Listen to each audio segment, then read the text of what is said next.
জুবিন গাৰ্গ ডাঙৰীয়া বা আমাৰ মৰমৰ জুবিন এই সংসাৰত নাই। তেখেতে এই সংসাৰৰ পৰা আঁতৰি গৈছে। খুব মৰ্মান্তিক ঘটনা, মৰ্মান্তিক দুখদায়ক ঘটনা। আজি আমি বিজেপি দলে আজি গধূলিও আমি নিৰ্বাচনী প্ৰচাৰ নকৰোঁ। মই এতিয়া খালি গুমাত গৈ মানুহখিনিক নমস্কাৰ কৰি মই গুৱাহাটীলৈ তুৰন্ত উভতি যাম।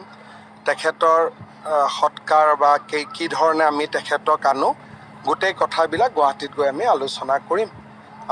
অসমবাসী ৰাইজৰ লগতে মই সমগ্ৰ অসমবাসী ৰাইজৰ হৈ কি ক'ম, দুখৰ ক'বলগীয়া একো শব্দই নাই, শব্দই বিচাৰি পোৱা নাই।